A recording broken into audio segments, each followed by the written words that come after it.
saudade, né, da família.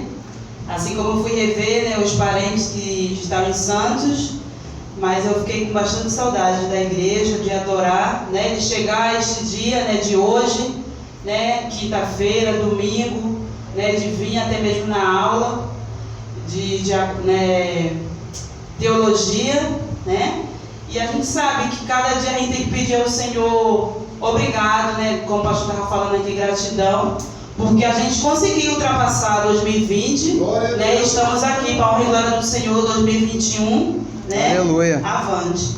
Eu quero deixar aqui para a amada igreja, em 2 Reis,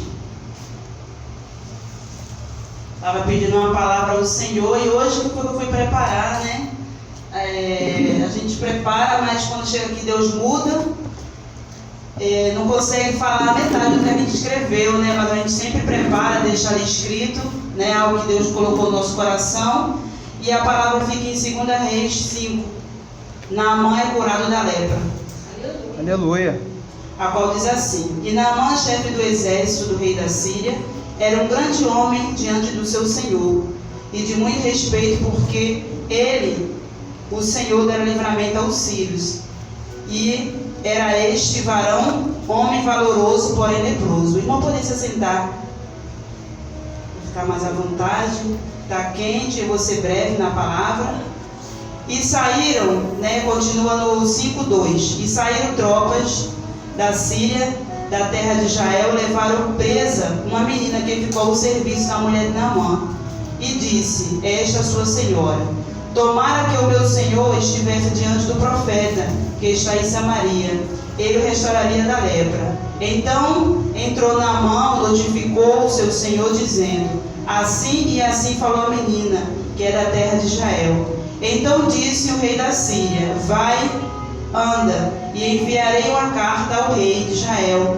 E foi e tomou na sua mão 10 talentos de prata e 6.000 ciclos de ouro, e 10 mudas de veste. E levou a carta ao rei de Israel, dizendo: Logo em chegado a ti esta carta, saibais que eu te enviei, Naamã meu servo, para o que restaures da sua lepra. E sucedeu que, lendo o rei de Israel a carta, rasgou a sua veste, e disse: Sou eu Deus para matar e para verificar? Para que este envia a mim, para restaurar o homem da sua lepra? Pelo que deveras notai e peço-vos, e vede, que buscai ocasião contra mim.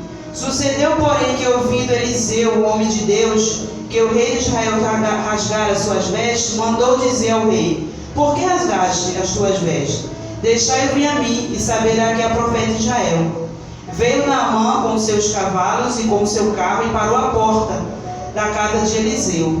Então Eliseu mandou o mensageiro dizendo: Vai e lava-te 7 vezes no Jordão, e a tua carne tornará a ficar purificada.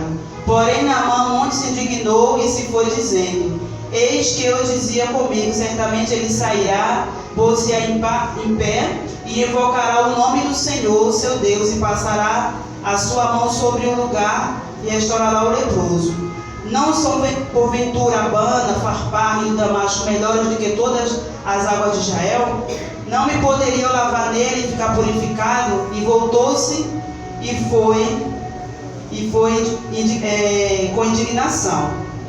Então chegaram-se a ele seus servos e lhe falaram e disseram: Meu pai, se o profeta te disser alguma coisa, porventura não a faria, quanto mais dizendo-te: Lava-te e ficarás purificado. Então desceu e mergulhou no Jordão 7 vezes, conforme a palavra do homem de Deus, e a sua carne tornou a carne de um menino e ficou purificado. Até aqui, né? E, irmãos, assim, uma palavra muito conhecida, né? Que muitos já conhecem essa palavra, mas foi uma palavra assim que Deus colocou, né, no meu coração, que fala sobre a lepra, né, de um homem, né, a qual ali ele era, né, tinha um exército, né, rei. E assim, a lepra naquele tempo, irmão, era tipo assim, como fosse a AIDS de hoje, né? Foi uma doença que mais temida da época. Algumas formas era geralmente contagiosa e em muitos casos eram até mesmo incuráveis, né? Não tinha cura. E a maioria das vezes ele levava à morte. né? Porque muitos eram tirados da sua casa e ali eles ficavam isolados, né? No vilarejo, até mesmo longe, distante da cidade. E eles eram forçados a ficar distante da sua família, né? Mas ali eu creio que o Naamã, ele estava assim no começo, né? Estava no início da doença. E ali, por exercer até mesmo um cargo, né? Ali de grande, né? De grande valia ali naquele lugar, naquele povo, ele era, né? Estava ali, ele era rei, né? E ali eu creio que foi de forma suave, que ele não se afastou da família, do ciclo familiar, e estava de frente de guerra, de peleja, de batalha, né? Mas ali, irmãos, a doença ela ia se agravar, né? Porque por ser uma lepra, ela ia tomando forma, ia tomando, né? Ia ali cada vez mais alastrando no corpo dele. E ali ele estava sentenciado à morte, né? Imagina assim, você ser um rei, um chefe ali, né? Ter um grande valor mediante ao seu povo, mas porém você estava leproso. Eu creio que ele estava sentenciado, já estava com a sua sentença, né? Mas quando Deus, irmãos, ele tem um plano em nossas vidas, ele muda o quadro. E assim foi na vida dele, porque ele tem a maneira dele agir na nossa vida. Aí eu estava estudando que a Síria é localizada no nordeste de Israel, porém as duas nações mantinham-se uma guerra política, né? E nesse tempo era do governo do rei Davi, né? E os israelitas eram muitas das vezes levados cativo para a Síria, após ataques. E levaram cativo uma menina, né? Ironicamente, a única esperança desse general de ser curado veio dos israelitas, né? O povo ali de Deus. Que assim, como Deus tem um propósito, irmão, para realizar na nossa vida, Ele cria meios, cria situações, né, que vai levar a gente, porque o rei da Síria adorava a deuses pagãos, né? Ele não conhecia o nosso Deus, que a gente adora, que a gente crê que só um Deus. E ali aquela jovem, né, na casa dele, falou, né? A fé dela foi tanta que ela falou assim, a fé, né? Que se o profeta estivesse ali na cidade dela, que ele podia fazer algo, podia curar ele daquela doença. E ali ele viu meios de ser curado, e dali ele foi, ele não quis saber qual era o Deus que reinava lá, mas ele foi atrás dali da cura. E ele foi, irmãos, e mandou cartas, né? Mas assim, não foi da forma que ele esperava, porque ele esperava chegar lá, né? E tipo assim, ver logo a resposta, vem até mim que eu vou orar, vou te curar, né? Mas quando a pessoa, irmão, muitas vezes tem soberba, muitas vezes Deus precisa tratar de algo em você, Deus ele vai usar, né, da forma deles. E ali ele falando com Eliseu, né? Até mesmo ele se sentiu insultado por ele ser um grande herói, né, respeitado. Esperou da forma que ele fosse somente orar com imposição de mãos ou colocar a mão ali na enfermidade e ele ficaria curado. Mas não foi dessa forma. O rei somente mandou falar que ele tinha que ir ao Rio Jordão, né, e mergulhar 7 vezes. Essa foi a ordem. Mas pela soberba, pela arrogância de ser aquele homem, né, tão considerado, ele não gostou, né? Ficou irado. E ele ali, irmãos, ele tinha bastante dinheiro, né? Ele ofereceu dinheiro, né? Levou, como fala aqui a Bíblia, ciclos de ouro, prata, bastante vestes, reais. Mas nada vale, muitas vezes, quando a pessoa está enferma, irmãos. É Deus mesmo que vai entrar no negócio, ou Deus. Porque a gente vê, muitas das vezes, as pessoas ricas, né, que a gente muitas vezes vê, noticia nos jornais e a gente conhece, a gente pode ver que as pessoas têm aquele dinheiro, são milionários, mas não vai comprar a cura, a saúde deles. É só mesmo a misericórdia do Senhor. E ali, irmãos, ele precisava descer, né, ser humilde, ser obediente àquela ordem que o profeta falou, né, Eliseu. Que ele tinha que descer ao rio e lavar 7 vezes. E ele ficou indignado, ele bateu o pezinho, né? Até mesmo quis retroceder, não quis, né? Baixar a cabeça, baixar a guarda, porque ele tinha autoridade sobre ele. Então, só que Deus ele tem a maneira dele trabalhar. Ele já estava trabalhando no eu, né? Que muitas das vezes a gente não quer descer, a gente não quer obedecer as coisas que é para a gente fazer.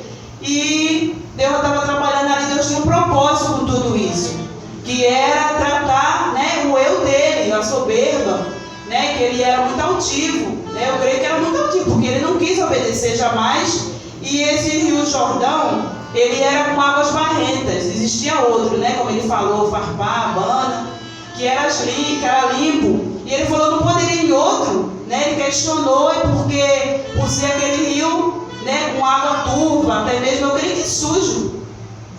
E ali, irmãos, ele ficou, né? Mas só que quando, irmão, Deus tem um propósito, ele coloca pessoas à nossa volta. E ali os servos que foram com ele naquela viagem, ele falou, não era melhor você fazer o que o profeta mandou? Se ele falou para mergulhar, mergulha. E ele ouviu ali aquela palavra, eu creio que ali ele falou assim, é mesmo, se eu vim até aqui, eu vou fazer o que o profeta mandou, né? Porque era necessário, irmãos, ele descer, necessário ele mostrar humildade, necessário Deus trabalhar o eu dele e quebrantar mesmo aquele homem, que por ser, né, tão importante ali no lugar dele, ele não era ali aquela pessoa que tinha obediência ao Senhor, né? E quando a gente vê, irmãos, que a gente não é obediente ao Senhor, a gente muitas vezes paga preço. A gente vê que a gente faz as coisas, mas dá tudo errado. E eu creio que aquele homem falou assim, meu Deus, eu já vi tão longe, então eu vou fazer. E como fala aqui, né? Aqui ele dizendo, certamente ele sairá, por se a invocará, né? Ele pensou somente que ele ia ser rápido, que ele ia chegar naquele lugar por ser, né, ter vestes reais, por estar ali com aquele ouro, com aquela prata, e seria fácil a cura dele, que viria rapidamente, mas não era dessa forma. Porque quando Deus quer trabalhar, irmãos, até essa menina que foi para a casa dele como escrava, né? Deus tinha um propósito de trabalhar na vida dele, né? Na vida dele, na vida da família dele. E quando Deus levou, que colocou, irmão, aquela menina ali, foi para mostrar que ele não era nada, que a posição dele, né, não era nada. E assim eu vejo aquela menina como a gente. Por quê? Ela não tinha dinheiro, ela estava ali escrava, ela poderia muito bem ficar quietinha na dela, já foi levada cativa mesmo, mas não. Ela achou, em meio àquela luta que ela passava, aquela angústia, né, sendo levada cativa, tirada dos seus pais, a Bíblia fala que era uma menina. E como é ruim, né, a gente muitas das vezes vê os nossos filhos até mesmo passar um tempo fora, viajando.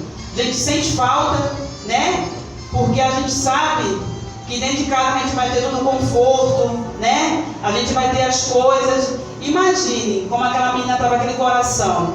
Mas ela não olhou, irmão, para a circunstância nem para a diversidade que ela estava vivendo.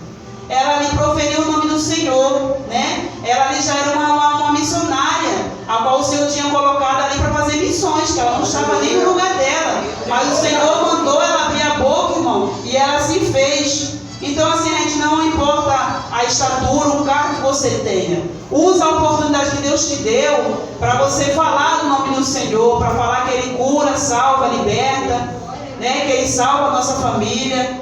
E às vezes a gente fica colocando traumas, né? Colocando traumas de inferioridade. Eu sou isso, sou coitadinha. Não é isso, irmãos. A gente tem que colocar de pé. Porque olha a situação que essa menina se encontrava. E ela foi usada ali como canal, como instrumento, né, para levar ali aquele homem, né, eu creio até ele não conhecia a Deus, que ele não conhecia.